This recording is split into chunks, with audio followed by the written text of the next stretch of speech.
ladies and gentlemen, thanks for joining Equinox Television on a midday edition of the bilingual newscast live from Douala, Cameroon's economic capital city. We have the first part in the French language with Julien Bert-Bissay. Julien Bert-Bissay, good afternoon. Bon après-midi à vous, Formi Armstrong Sanda. Mesdames et messieurs, bon après-midi à tous. Merci de rester fidèles à Equinox Télévision.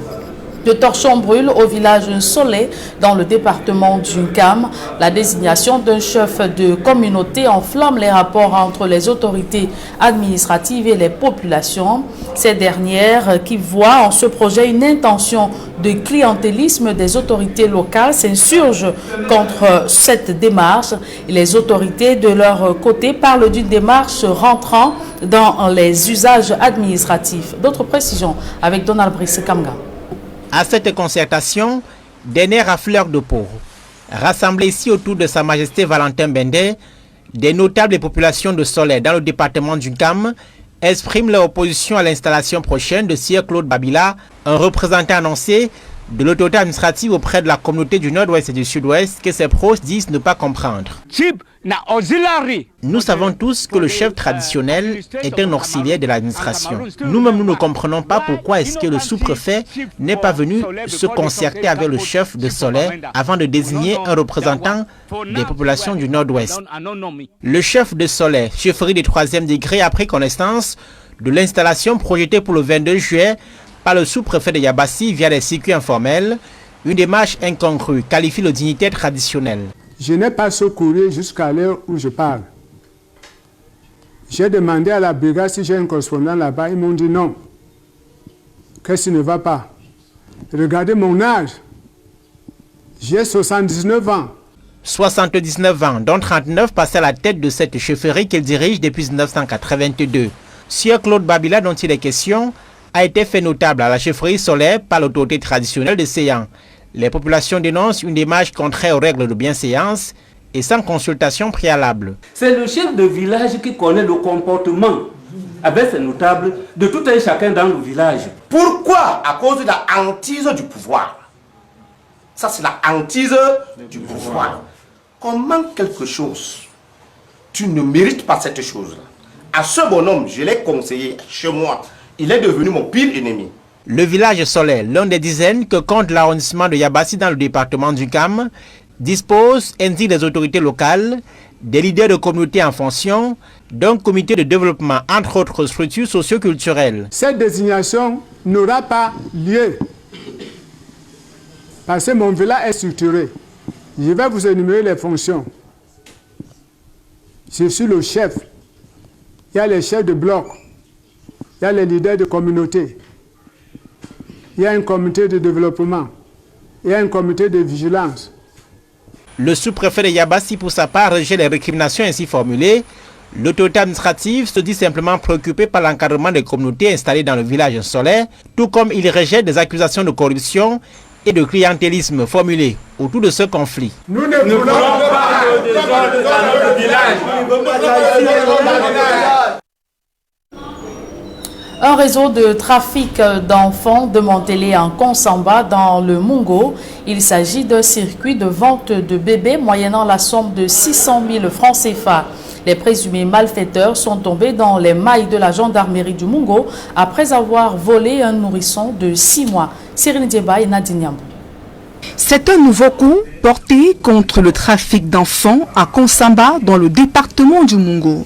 Il s'agit de l'arrestation de présumés malfrats spécialisés dans le vol de bébés. Au cœur de cette affaire bouleversante, cette jeune femme, nommée Laclone Audrey alias Chobdai, âgée de 29 ans. Elle est accusée d'avoir enlevé ce nouveau-né de sexe masculin, âgé d'à peine 6 mois, à sa génitrice, alors qu'elle se rendait à une veillée funèbre le 8 juillet dernier. J'ai déposé l'enfant au lit, il dormait avec l'ami de mon petit frère. Pendant ce temps, je suis allée à côté pour voir comment on danse sur le basket. Quelques minutes après, je regarde mon téléphone, ça ne sonne pas. Je me dis donc que peut-être il s'est endormi et que l'enfant s'est réveillé, il ne comprend pas. C'est là où je pars dans la chambre. Je pousse la porte, je le trouve au lit seul. Quand je le réveille donc, je lui demande où est l'enfant. Il me dit que c'est ma grande soeur qui est venue porter l'enfant. Je m'avais donc regardé ma grande sœur au lieu du deuil. J'ai demandé à ma grande sœur que l'on n'a pas porté l'enfant. C'est là où je lui demande, mais qui est venu porter l'enfant? Que la bandite est venue prendre l'enfant et elle a menti qu'elle est ma grande sœur. Des investigations menées par les éléments de la compagnie de gendarmerie du Mungo Nord ont permis de démanteler ce réseau de trafiquants humains dont le commanditaire Ngalias Zepa Albert Legrand, âgé de 34 ans. Nous avons effectué une battue dans la zone et ce renseignement avec la forte collaboration de la population, parce qu'il faut le préciser, nous avons pu retrouver le bébé aux encablures des Bonnes dans un village non loin de la localité. Selon les propos de la principale mise en cause, il s'agit d'un vaste réseau de placement d'enfants moyennant une somme de 500 000 francs CFA avec des ramifications dans plusieurs villes du pays, dont Douala.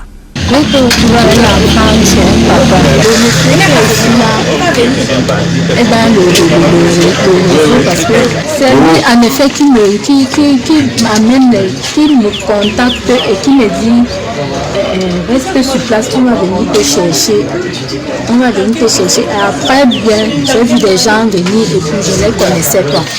Après un contrôle médical dans une formation sanitaire, le petit Fando Yohan Maxime a été remis à ses parents. Engagés dans une lutte contre le grand banditisme, les éléments de la compagnie de gendarmerie du Mungo Nord ont également mis la main sur un groupe de voleurs de motos. Ces présumés malfrats menaient les opérations à l'aide des armes blanches. Après avoir commis le forfait dans la ville de Bafan, ils se sont rendus à Konsamba pour vendre leur butin. C'est alors qu'ils sont tombés dans les mailles des forces de l'ordre. En cette période de grandes vacances, marquée par diverses activités, autorités administratives et forces de l'ordre appellent les populations à une plus grande vigilance. Une cinquantaine de policiers et gendarmes africains prêts à relever les nouveaux défis sécuritaires avec tact et professionnalisme.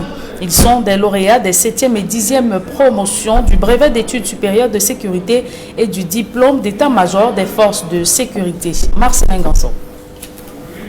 Ils sont 46 auditeurs, policiers et gendarmes confondus, à s'être abreuvés à la bonne source de l'École internationale des forces de sécurité, soit 25 stagiaires admis au 7e brevet d'études supérieures de sécurité, puis 21 policiers et gendarmes issus de la 10e promotion du diplôme d'état-major des forces de sécurité. Ça a été une occasion pour nous d'accumuler encore le maximum d'outils d'analyse des situations de crise et qui vont nous permettre à coup sûr, une fois rentrés sur le terrain, de mettre en œuvre les plans d'action.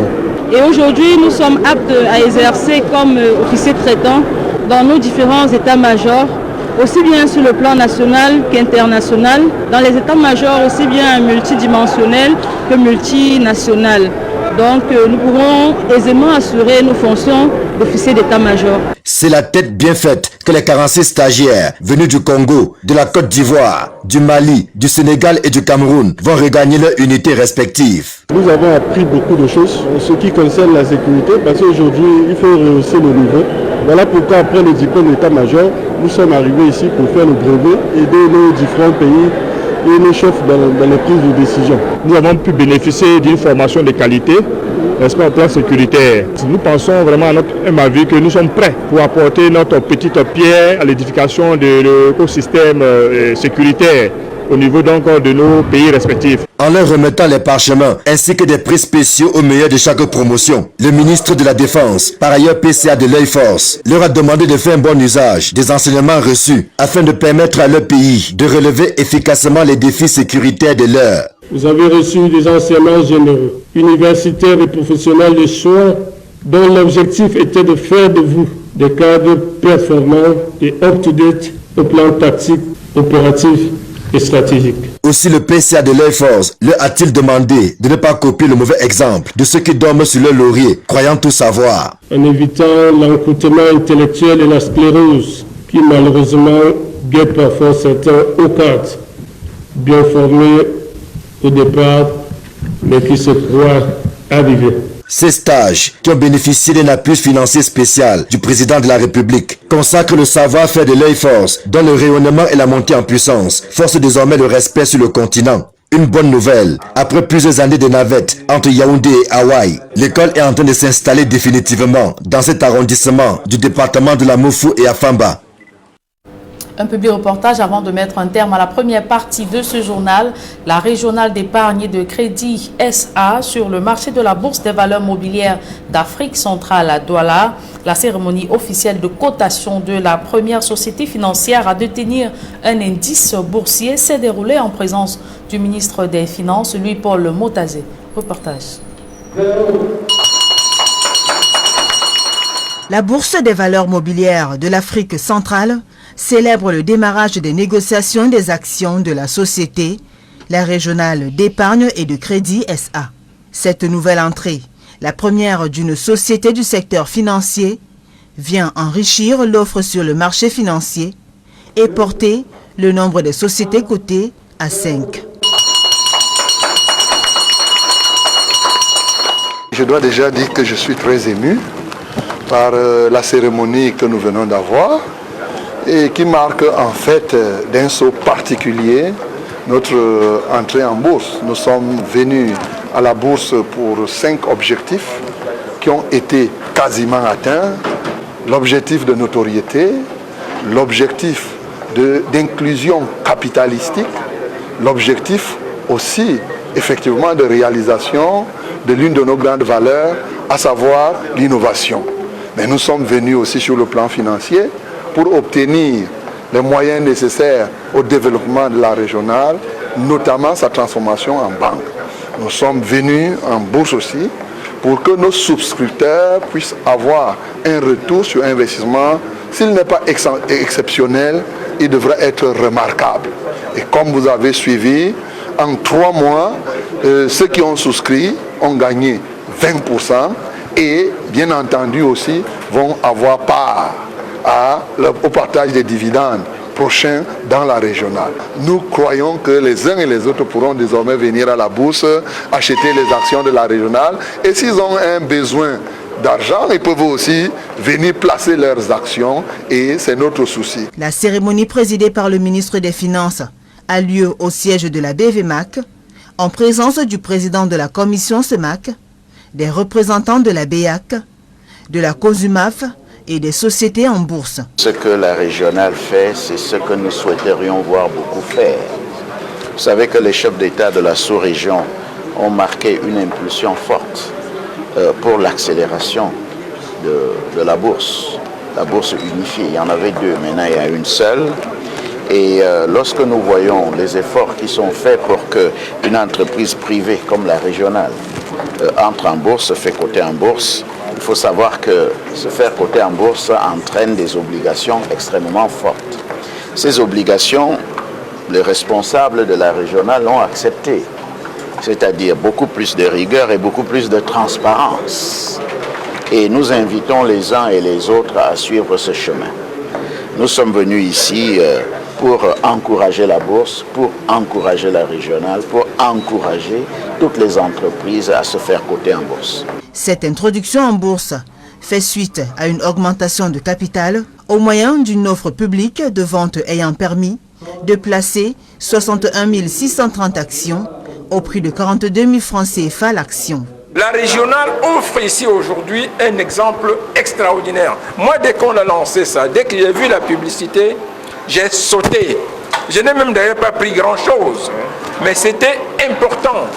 Ce n'était même pas le geste. C'est parce que je comprenais très bien de quoi il s'agit. Après avoir passé 28 années dans le secteur de la microfinance au Cameroun, la régionale SA vient de franchir un nouveau palier. Elle dispose désormais d'un levier opérationnel remarquable lui permettant d'augmenter significativement son volume d'activité. Il s'agit, entre autres, de l'accès à un portefeuille de crédit bien plus important, la digitalisation de ses produits et la maîtrise des risques généraux et spécifiques. C'est avec ce public reportage que nous mettons un terme à la première partie de ce journal. La seconde est en langue anglaise avec vous, Formi Armstrong Sanda. Good day once again. Good day once again, Julian Bisai. Good day once again, ladies and gentlemen. Thanks for joining us in the second segment of information. We begin on human interest to say that a network of illicit fuel traffickers has been dismantled in Douala. Some were caught in possession of containers of illicit fuel worth close to 500 liters in the Douala 3 municipality. They are said to be working with others in doing illicit transfer of petroleum products between the littoral region and the southwest region. We have details with Mala Glory in the following report.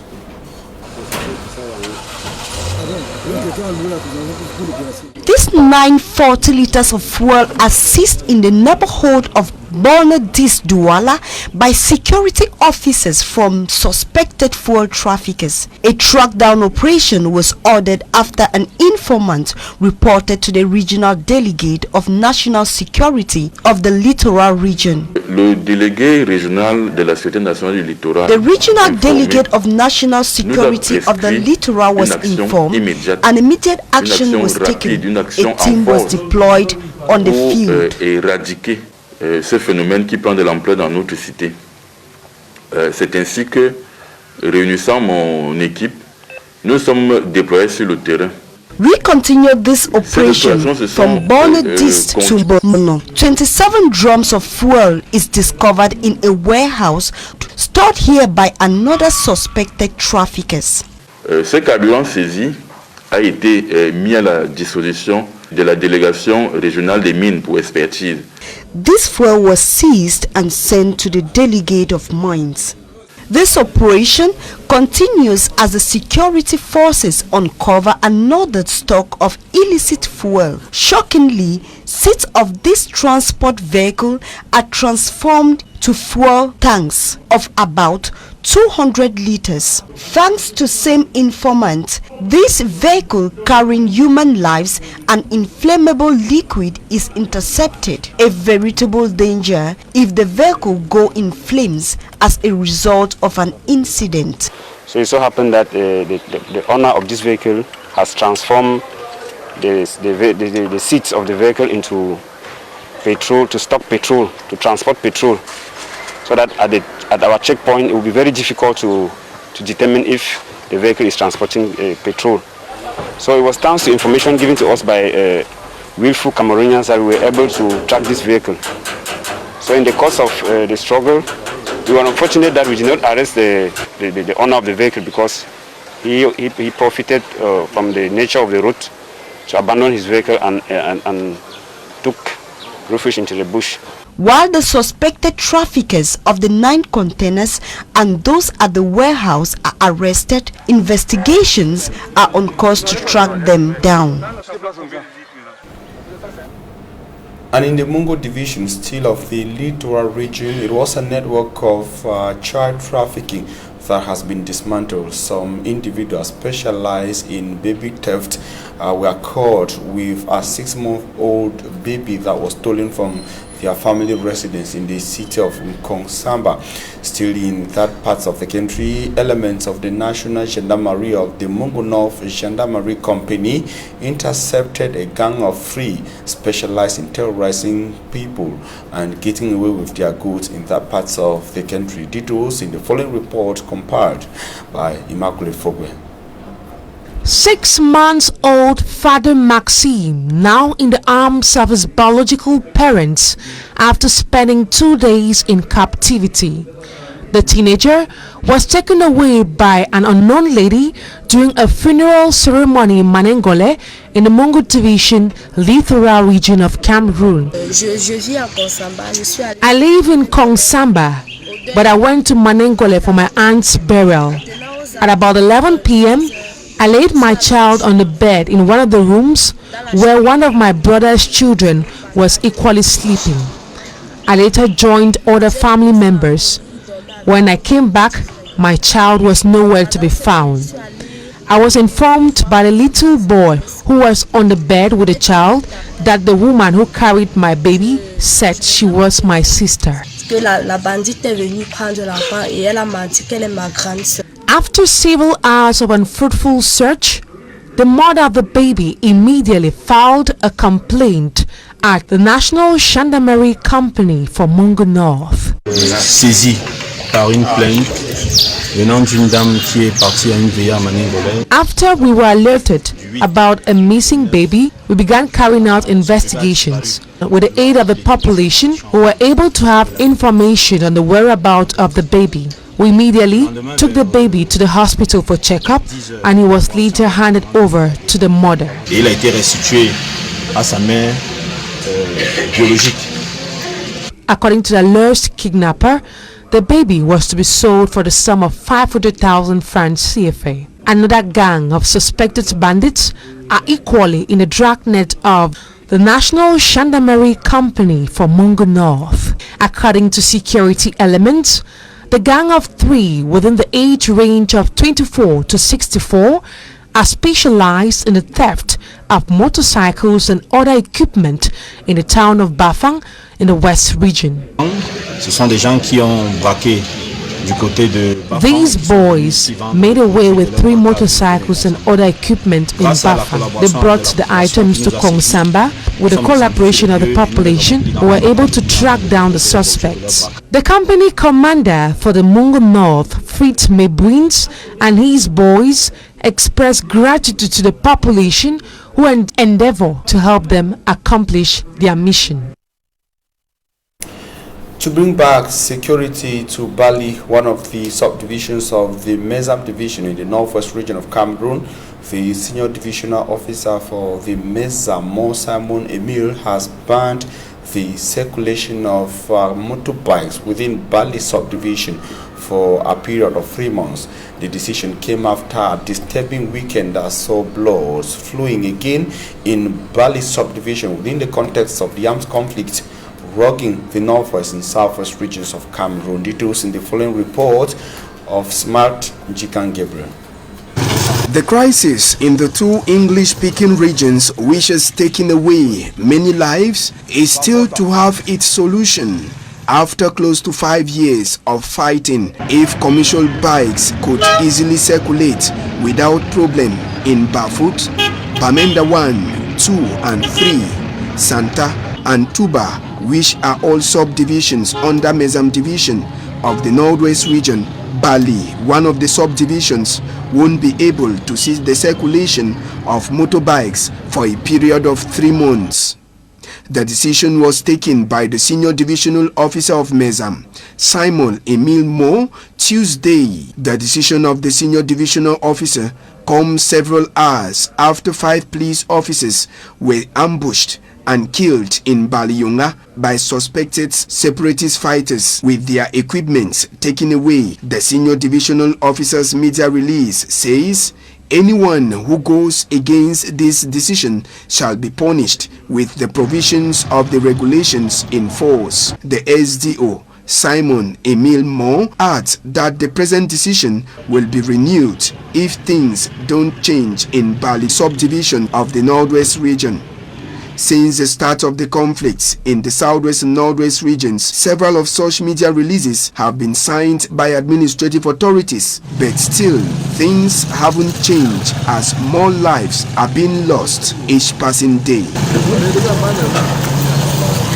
And one of the similar decisions from administrative officials of different administrative units in the Northwest and Southwest regions came recently from the Diofo, the Donga-Mantu division, banning the circulation of vehicles between the division and the Federal Republic of Nigeria. Now we talk economy, as you can see on your images there, to say that difficult access to finance remains a major problem, hindering the development and growth of small and medium-sized enterprises in Cameroon.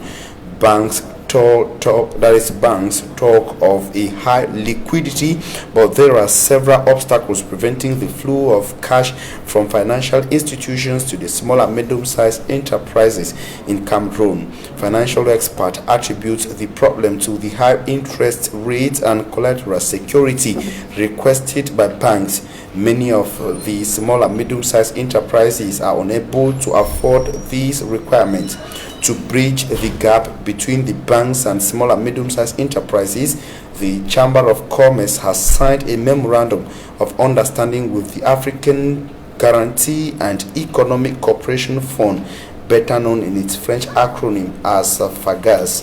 With the collaboration of the Chamber of Commerce, The financial institution is expected to ease the procedure of obtaining loans from the banks by small and medium-sized enterprises in Cameroon. For greater details, listen to this extract of Christophe Ekeng, President of the Chamber of Commerce, and Basi Chwente, Special Advisor of the Africa Guarantee and Economic Fund, FAGAS. The signing of that agreement yesterday in the city of Douala paved the way for activities working or marking the 100th year of existence of the Chamber of Commerce, Industries, Mines and Crafts of Cameroon.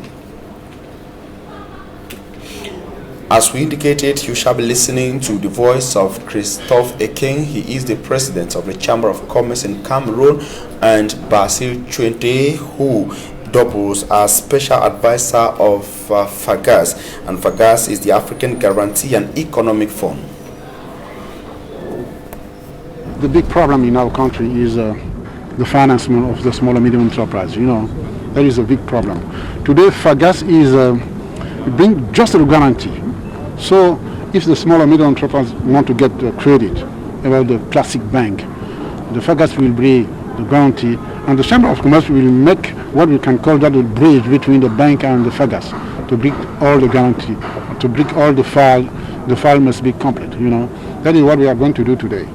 That is our mission. How we will do it. FAGAS, as a guarantor, as a financial institution, what we do, we work with the bank in order to boost the financing of project in Cameroon.